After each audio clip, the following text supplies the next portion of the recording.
ഇരട്ട കൊലപാതക കേസിലെ 4 പ്രതികൾക്ക് അനുവദിച്ച പരോൾ താൽക്കാലികമായി തടഞ്ഞുകൊണ്ട് സർക്കാർ ഉത്തരവ്. ആഭ്യന്തര വകുപ്പ് ഈ വിഷയത്തിൽ വിശദമായ അന്വേഷണ റിപ്പോർട്ട് സമർപ്പിക്കുന്നതുവരെ ഇവർക്ക് ജയിൽ മോചിതരാകാൻ സാധിക്കില്ല. പ്രതികൾക്ക് ചട്ടവിരുദ്ധമായി കൂട്ടത്തോടെ പരോൾ അനുവദിച്ചത് വലിയ രാഷ്ട്രീയ വിവാദങ്ങൾക്ക് വഴിവെച്ചിരുന്നു.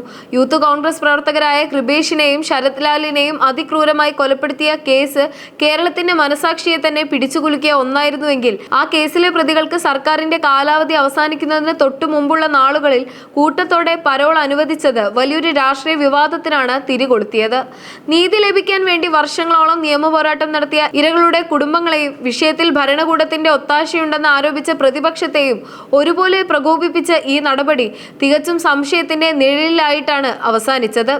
കേസിലെ 1-ാം പ്രതി പീതാംബരൻ, 4-ാം പ്രതി അനിൽ, 5-ാം പ്രതി ഗിജിൻ, 7-ാം പ്രതി അശ്വിൻ, 15-ാം പ്രതി സുരേന്ദ്രൻ എന്നിങ്ങനെ കൊലപാതകത്തിൽ നേരിട്ട് പങ്കുള്ള പ്രമുഖ പ്രതികൾ പരോളിൽ പുറത്തിറങ്ങി വീടുകളിൽ എത്തിയതോടെയാണ് വിഷയം കൂടുതൽ സജീവമായത്.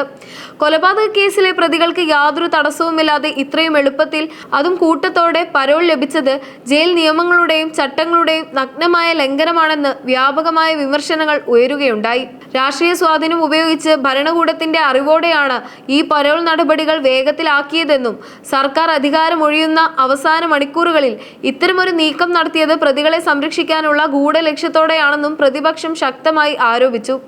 നിയമ നടപടികൾ കൃത്യമായി പാലിക്കാതെ തടവുകാരുടെ പരോൾ സംബന്ധിച്ച മാനദണ്ഡങ്ങളെ കാറ്റിൽ പറത്തിക്കൊണ്ട് ജയിൽ വകുപ്പ് സ്വീകരിച്ച ഈ നടപടി കൊലപാതക കേസിലെ നീതി നിർവഹണത്തെ തന്നെ അട്ടിമറിക്കുന്നതാണെന്നും ഇതിനെതിരെ നിയമപരമായ പോരാട്ടം തുടരുമെന്നും ഇരകളുടെ കുടുംബങ്ങളും വ്യക്തമാക്കുകയുണ്ടായി. പെരിയ ഇരട്ട കൊലപാതക കേസിലെ പ്രതികൾക്ക് കൂട്ടത്തോടെ പരോൾ അനുവദിച്ച നടപടിയിൽ വ്യാപകമായ പ്രതിഷേധങ്ങൾ ഉയർന്ന സാഹചര്യത്തിൽ ആഭ്യന്തരമന്ത്രി രമേശ് ചെന്നിത്തല വിഷയത്തിൽ അടിയന്തരമായി ഇടപെടുകയും കർശനമായ നടപടികൾ സ്വീകരിക്കാൻ നിർദ്ദേശം നൽകുകയും ചെയ്തു. ജയിൽ വകുപ്പിന്റെ ഭാഗത്തു നിന്നുണ്ടായ ഈ നടപടിക്രമങ്ങളിലെ അസ്വാഭാവികതയും ചട്ടലംഘനത്തെക്കുറിച്ചുള്ള ആക്ഷേപങ്ങളും ഗൗരവമായി കണക്കിലെടുത്താണ് മന്ത്രി ഈ വിഷയത്തിൽ നേരിട്ട് ഇടപെട്ടത്.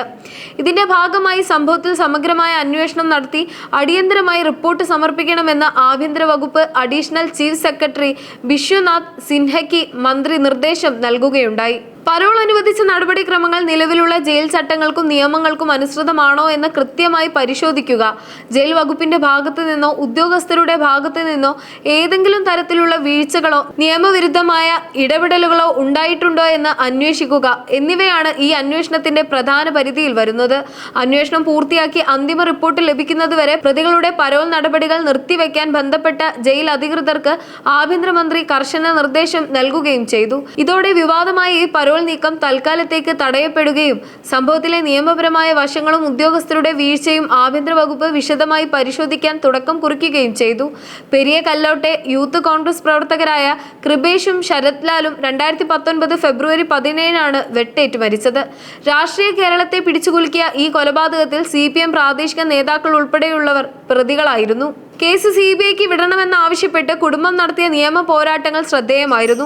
നിലവിലെ കേസിന്റെ വിചാരണ നടപടികൾ തുടരുന്നതിനിടയിലാണ് പരോൾ വിവാദം ഉയർന്നിരിക്കുന്നത്. പെരിയ ഇരട്ട കൊലപാതക കേസിലെ പ്രതികൾക്ക് പരോൾ അനുവദിച്ചതുമായി ബന്ധപ്പെട്ട് ഉയർന്ന വിവാദങ്ങളിൽ ആഭ്യന്തര വകുപ്പിന്റെ അന്തിമ അന്വേഷണ റിപ്പോർട്ട് നിർണായകമാകും. സംഭവത്തിൽ നിയമപരമായ വശങ്ങൾ ഉൾപ്പെടെയുള്ള കാര്യങ്ങളിൽ ഈ റിപ്പോർട്ട് പുറത്തുവരുന്നതോടെ കൂടുതൽ വ്യക്തത ലഭിക്കുമെന്നത് ഉറപ്പാണ്.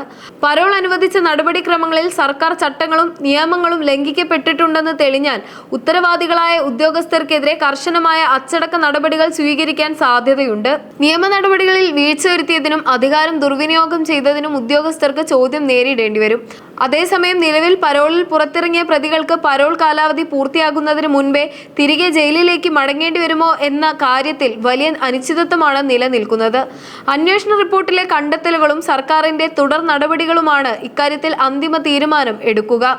നിയമം ലംഘിക്കപ്പെട്ടുവെന്ന് തെളിഞ്ഞാൽ പ്രതികളുടെ പരോൾ റദ്ദാക്കി അവരെ ഉടൻ ജയിലിലേക്ക് തിരിച്ചയക്കാനുള്ള സാധ്യതയും തള്ളിക്കളയാനാവില്ല. ചുരുക്കത്തിൽ നിയമവാഴ്ച ഉറപ്പാക്കുന്നതിലും കുറ്റക്കാർക്കെതിരെ നടപടിയെടുക്കുന്നതിലും സർക്കാർ എത്രത്തോളം കർക്കശമായി പെരുമാറുന്നു എന്നതിനെ ആശ്രയിച്ചിരിക്കും കേസിന്റെ ഭാവി നടപടികൾ.